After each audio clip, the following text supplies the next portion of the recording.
Quand l'eau chauffe, elle se dilate. Si le boiler n'a pas de vase d'expansion, cette augmentation de volume ne peut pas se faire librement.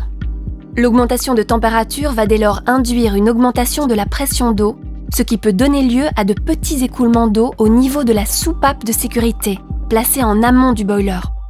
Cet écoulement d'eau s'arrête dès que la pression dans l'installation redescend sous un certain seuil. Pour éviter ces écoulements, on peut prévoir un vase d'expansion sanitaire qui va permettre d'absorber la dilatation de l'eau. Si ce vase est correctement dimensionné et entretenu, la soupape de sécurité ne s'ouvrira alors qu'en cas de problème. Et on évitera des pertes d'eau chaude périodiques, voire continues, ce qui peut parfois arriver lorsque la soupape se grippe sous l'effet de dépôt de tartre. Mais la pose d'un vase d'expansion peut altérer la qualité hygiénique de l'eau. Dans un vase d'expansion traditionnel branché en amont du boiler, l'eau froide stagne. Si en plus d'être stagnante, l'eau froide devient tiède, le risque de développement de légionnelle augmente encore davantage. Ces conditions peuvent se présenter avec un vase installé dans une chaufferie où la température peut facilement atteindre les 25 degrés Celsius. Mais aussi lorsque de l'eau chaude en provenance de la partie inférieure du boiler reflue vers le vase. La pose d'un vase d'expansion traditionnel sur l'eau froide est donc déconseillée.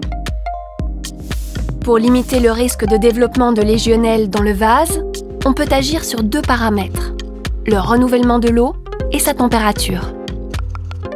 Pour renouveler l'eau dans le vase, il faut choisir un vase à circulation forcée et non pas un vase traditionnel. L'eau dans le vase est alors renouvelée à chaque fois qu'un robinet d'eau chaude est ouvert. Pour agir sur la température, il faut privilégier la pose du vase à circulation forcée sur le départ d'eau chaude du boiler, et non pas sur l'arrivée d'eau froide. L'eau dans le vase est alors remplacée par de l'eau chaude à chaque ouverture de robinet d'eau chaude, ce qui jouera le rôle de désinfection thermique du vase. Dans une installation sans boucle d'eau chaude sanitaire, le temps d'attente de l'eau chaude au niveau du point de puisage sera néanmoins plus long. Mais il faut garder à l'esprit que privilégier la santé au confort est une priorité. Cet impact du vase d'expansion sur le temps d'attente de l'eau chaude peut par ailleurs être supprimé en plaçant le vase d'expansion à circulation forcée sur une boucle de déstratification du boiler. Certains bâtiments publics en Flandre sont soumis aux exigences de l'arrêté Legionella de 2007. Dans ces bâtiments, les vases d'expansion doivent être traversés intégralement par de l'eau chaude. Il est donc interdit d'y placer un vase traditionnel ou à circulation forcée en amont du boiler. Pour que le vase puisse absorber correctement la dilatation de l'eau dans l'installation, il faut le dimensionner correctement. Il faut également calculer le niveau de pression de gonflage du vase.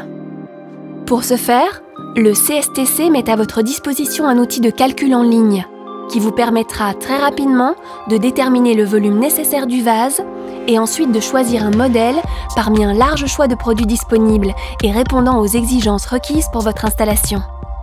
Avant de raccorder le vase et de le remplir à froid, il se peut que la pression de gonflage par défaut doive être adaptée pour satisfaire aux exigences du calcul théorique. Lors des opérations d'entretien, cette pression de gonflage devra également être contrôlée, ce qui nécessitera de vidanger le vase. Vous ne pouvez donc pas vous contenter de contrôler le vase en le sondant avec un objet métallique.